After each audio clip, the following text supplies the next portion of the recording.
Eh bien, bonjour à tous les amis, c'est Vivi, on se retrouve pour un nouvel épisode de Faucon Millenium, comme tous les dimanches. Alors, on est parti sur le fascicule numéro 11, épisode numéro 11, montage numéro 11. Alors,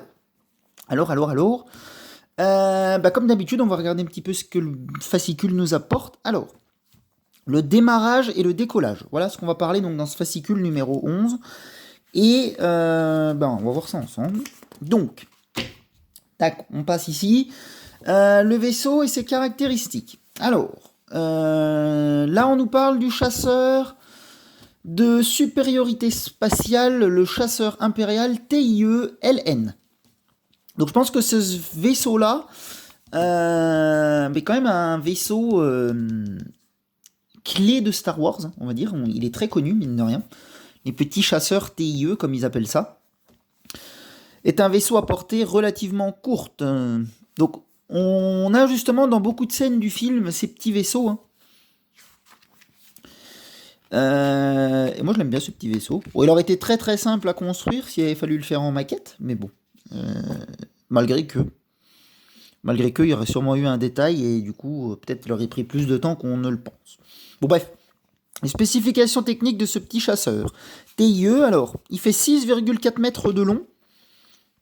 Vitesse maximum, 1200 km/h dans l'atmosphère. Voilà. Et puis, c'est tout ce que je peux à peu près vous dire là-dessus. Là, on en parle encore sur la page de gauche. Donc là, on a le vaisseau, la série TIE, voilà, avec un pilote. Donc ça, c'est un pilote TIE. Les pilotes TIE formaient l'élite de la flotte impériale. Seuls 10% des candidats réussissaient la difficile formation physique et psychologique, même s'ils étaient considérés comme de la chair à canon. Ouais, effectivement. Donc vous voyez que c'était pas très très facile d'être pilote de TIE, apparemment. On ne pouvait pas le faire comme on le voulait. Ensuite, sur cette page de droite, le chasseur de supériorité spatiale, c'est toujours les chasseurs TIE dans un sens. Donc avec des petites illustrations. Là, on a une photo en coulisses. Le maquettiste de Lucasfilm avait fabriqué de nombreux modèles de chasseurs TIE. Voilà, donc là, il y en a un notamment qui est présenté là. Alors effectivement, c'est pas tout à fait ressemblant par rapport à la version finale, mais bon. On voit déjà qu'on est dans le même... dans la même lignée. Ensuite, secret de vol, le démarrage et le décollage. Donc là, on parle par contre du faucon. Alors là, on a une belle illustration ici. Le premier défi auquel est confronté un pilote novice est le décollage. Bah oui. Une fois que le vaisseau est dans l'espace, même le plus compliqué des engins peut tout à fait passer en pilote automatique. Voilà, donc. Ils vont nous expliquer un petit peu ici comment que ça se passe. Là, ils nous disent que le YT-1300 mesure 25-61 mètres de large, donc réellement. Ce qui laisse peu de marge dans une aire d'atterrissage. Bah oui, tu m'étonnes. Le cockpit était situé sur le côté. La plus grande partie du vaisseau n'est pas directement visible. Ce qui peut intimider de nouveaux pilotes. Et oui, la cabine, dites-vous bien qu'elle est quand même de ce côté-là. Vous n'avez pas de visuel sur ce qui se passe de l'autre côté quand vous faites des manœuvres. Alors je vous défie de faire un créneau avec un engin pareil.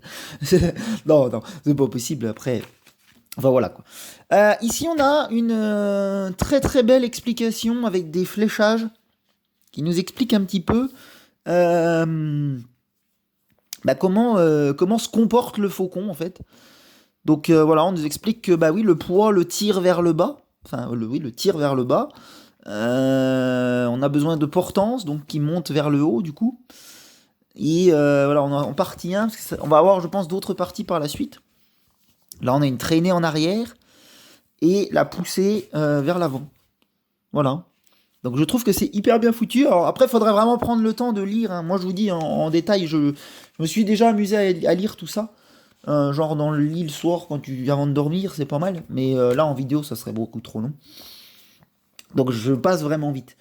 Et là on est sur secret de vol. Alors après une très belle encore illustration ici représentant Han Solo, Chewbacca, C3PO et la princesse Leia. Et puis voilà. Donc là pareil, on a une illustration en coulisses. La moitié du faucon. Ouais. Préparation d'une scène avec Harrison Ford sous le demi-faucon. Ah oui d'accord. Il en avait fait qu'un demi apparemment. Bon bref. Voilà, on en a terminé avec les premières pages, hein, je vous dis, à chaque fois c'est du rapide. Maintenant, on va passer ici à la présentation des pièces. Alors, donc ouais, j'ai remis les pièces là-haut, hein, du coup, sur le dessus. Donc, dans l'épisode dernier, voilà, on avait fait ça, là, le collage de cette porte. Et on va voir du coup dans cet épisode. Donc je vous ai préparé les pièces à droite comme d'habitude. Je vais vous les présenter donc maintenant. Alors, assemblage numéro 11, éléments principaux de la soute, les pièces suivantes. Ce numéro comprend un autre mur de la soute ainsi que de nouveaux éléments pour le bas de la coque, que vous assemblerez bientôt. Dans les pages suivantes, vous découvrirez comment ajouter les tuyauteries qui complètent le mur tribord. Donc tuyauteries qui, on n'a pas eu dans ce numéro 11, que j'ai déjà eu auparavant, notamment dans le numéro 8. Mais on va y venir après. Ici, j'ai ma liste de composants. Donc, dans ce numéro, vous continuerez d'assembler la soute. Pour cela, vous aurez besoin d'une partie des petits composants fournis dans le numéro 8. Voilà ce que je venais de vous dire, que vous avez commencé à assembler dans l'étape 10. Gardez pour le moment dans leur sachet le mur de la soute et les pièces destinées au bas de la coque. Donc, en clair, on va présenter les pièces, mais on ne va pas s'en servir, donc je pourrais les décaler sur le côté. Alors, on est parti avec la liste des composants. Donc, en 1, j'ai le mur arrière de la soute. Donc, c'est ça. Pièce plastique grise, donc voilà, rien d'extraordinaire, hein. C'est la même matière que ça, et ça composera donc un mur de cette fameuse pièce repos là, que je vous ai fabriqué l'autre jour, enfin qu'on a commencé à fabriquer. Donc ça voilà. 2, structure de la coque BF14, donc ça il s'agit de la pièce métallique, donc qui compose la même chose que ça, la structure métallique. Donc voilà, rien de spécial non plus, si ce n'est que c'est en métal. 3, on a des nervures radiales et 4 nervures radiales. Donc il y en a deux modèles différents. Donc une qui est composée voilà, de un gros carré avec 4 trous et de 2, et une seule avec, une qui en a que 4. Voilà. Mais par contre, elle a des trous sur le côté. Et celle-ci a ses trous par là. Donc voilà, chaque nervure radiale a sa propriété, on va dire. Et d'ailleurs, elles se rassemblent l'une à elle. Mais on verra ça en temps voulu. Donc ça, c'est présenté. 5, connecteurs nervures. Donc c'est ça. Il s'agit encore d'un élément métallique. Donc avec une fente, c'est pour en fait passer sur la nervure radiale.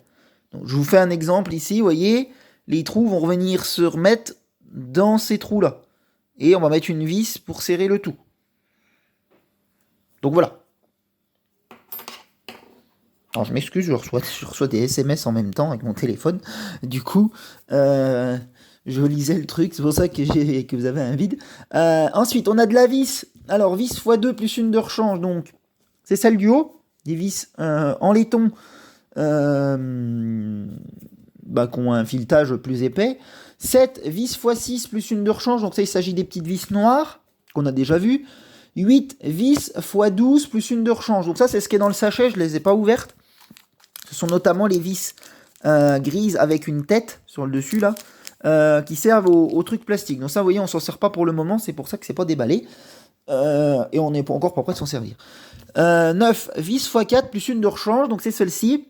Les vis en laiton avec du filetage plus petit. C'est notamment les vis qui vont nous servir pour ça. Parce que, vous le verrez, là-dedans, dans ce truc, il y a déjà un endroit qui est arrodé pour ces vis-là. Voilà. Pardon. Et en 10, la plaque de la coque BP11. Donc, c'est celle-ci. Voilà, plaque en plastique, comme d'habitude, qu'on verra en temps et en heure. Allez, je tourne la page et on va se lancer du coup dans le vif du sujet, dans le montage de ce numéro 11. Alors, je vais décaler les pièces, puisque j'en ai pas besoin. Dans cet épisode, je les rangerai soigneusement dans leur sachet. Donc, comme ça, je peux vous mettre le fascicule plus au milieu, c'est mieux pour vous. Alors, assembler le premier tuyau. Donc, la soute du faucon est pleine de conduits et de tuyaux. Le premier qui s'enroule autour de la porte est fourni en 2 parties sur la grappe gris foncé du numéro 8. Donc, je vais vous les présenter. Donc, numéro 8, donc je vous ai dit, moi, la grappe, je ne l'ai plus. Par contre, j'ai les tuyaux. Donc, c'est ça et ça. Donc, on nous dit de découper soigneusement la partie la plus longue du tuyau et retirer l'excédent de plastique. Donc, le tuyau, moi, est déjà découpé. Je l'ai là, voilà, pour vous le présenter. Donc, je vais le mettre ici. Et ensuite, on nous dit découper la petite pièce en forme de J.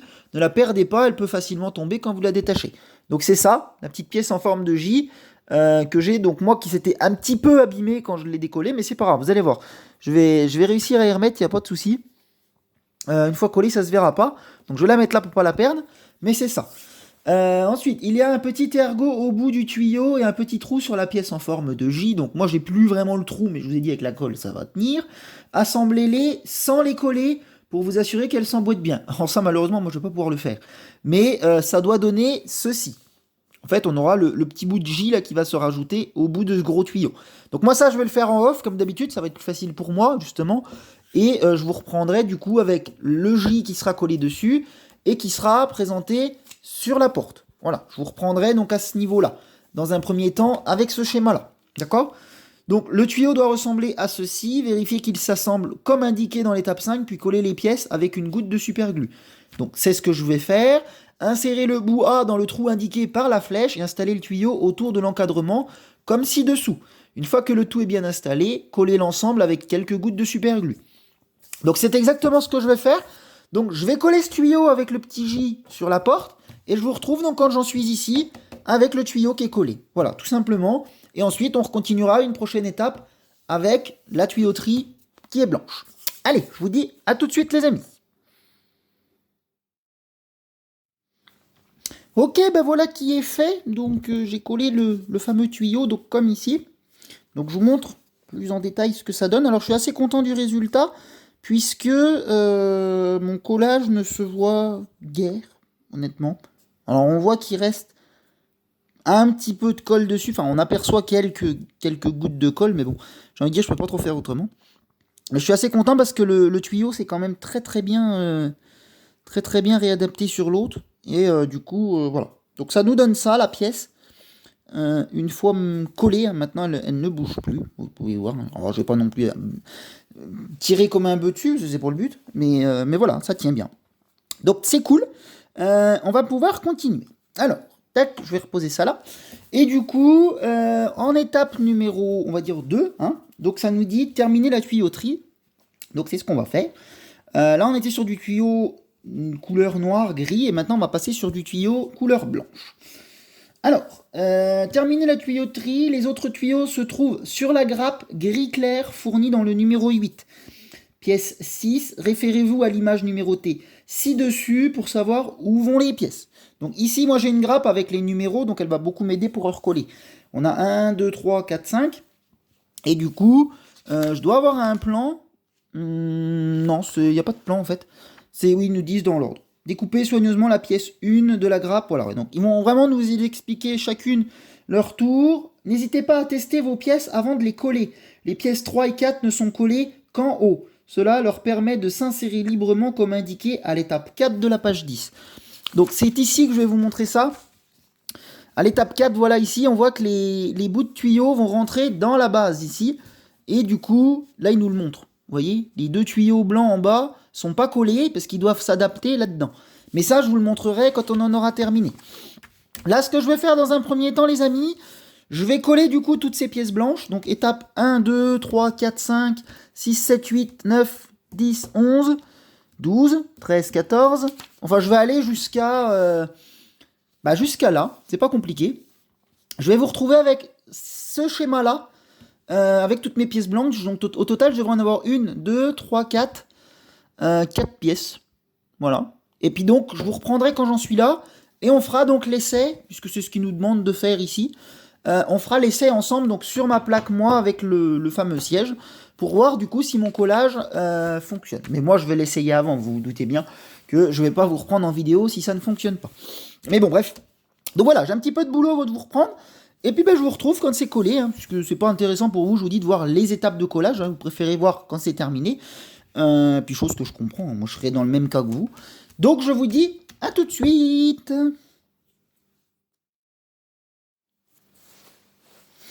Et bien voilà qui est fait les amis, j'ai collé donc toute ma tuyauterie, et donc voici ce que ça peut donner réellement sur mon côté de mur, quoi. Enfin, au niveau de la porte.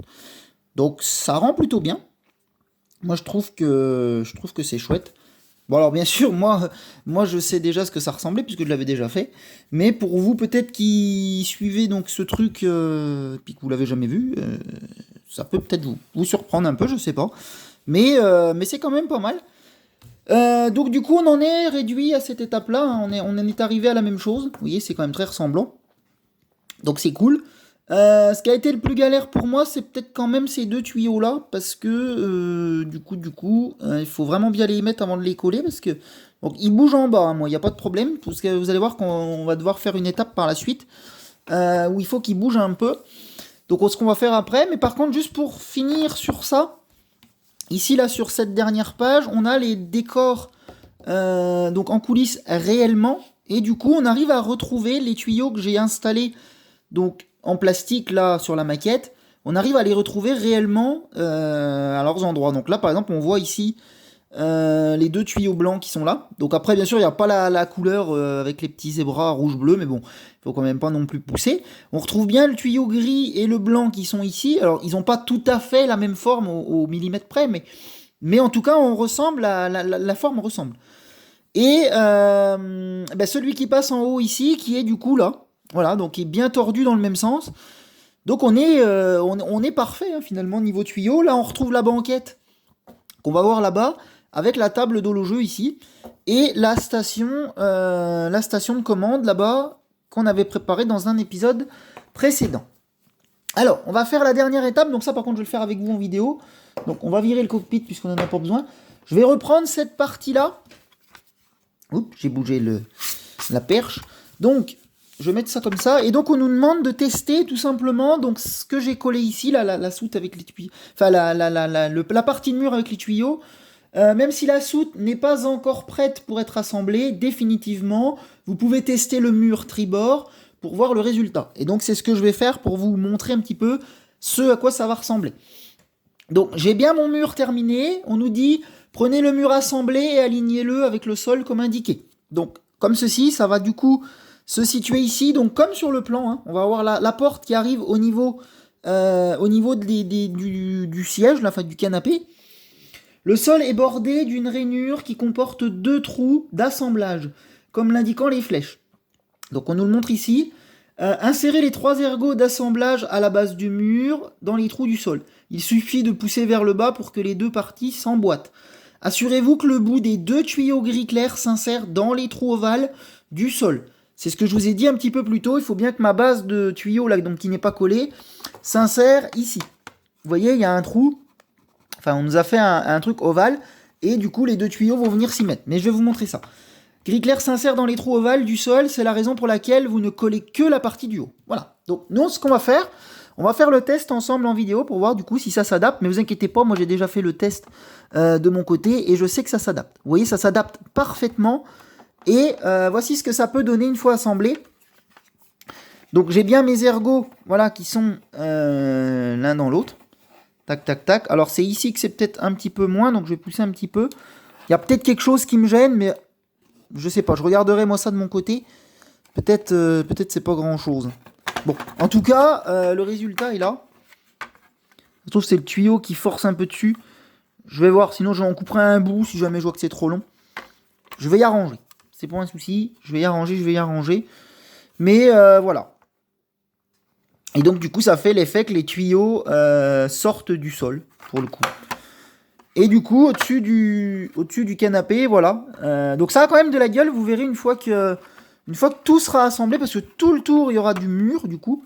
Du mur avec de la déco, avec tout ça. Vous allez voir, ça va être plutôt chouette. Et ça va être cool. Donc pour ceux qui l'auront compris, et qui devineraient peut-être les choses, la table d'horloger va se situer donc ici, hein, comme sur le plan. Là, on aura la station de service. Donc vous voyez comme quoi, je vous disais, les pièces vont petit à petit s'évacuer. Hein. On va vraiment les faire disparaître.